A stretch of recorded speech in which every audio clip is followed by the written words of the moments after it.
received the following letter. I feel like nothing I ever do is good enough.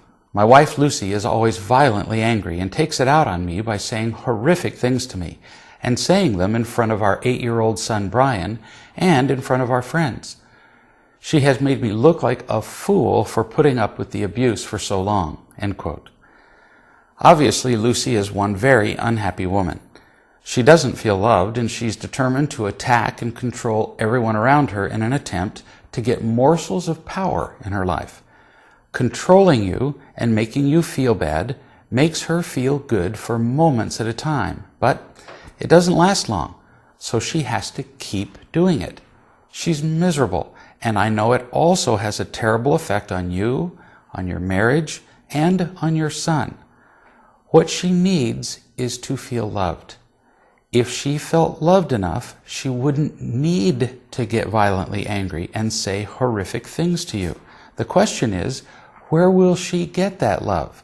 It's pretty obvious that nobody around her has the ability to give her what she needs, or she wouldn't be like she is. Now, it's possible that she has been loved at some time in the past, and she didn't let it in.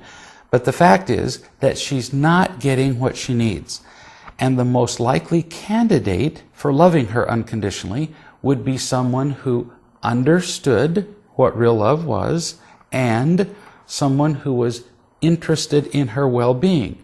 And that would pretty much narrow the field down to you.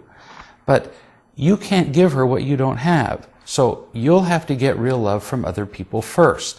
And you can learn how to do that here on the website, from real love literature, from lots of places.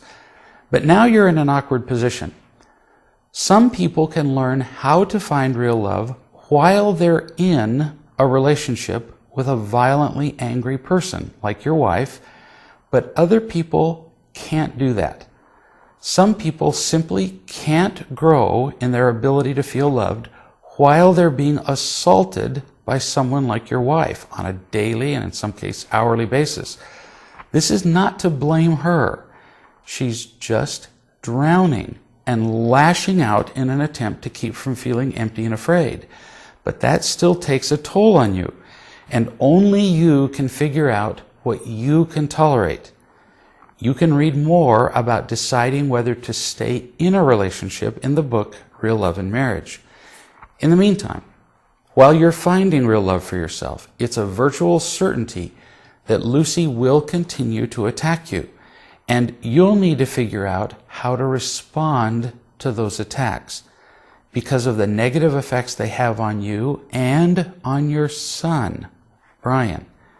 In our next session, we'll talk about what you can do and say to her when she becomes angry at you in private and in public.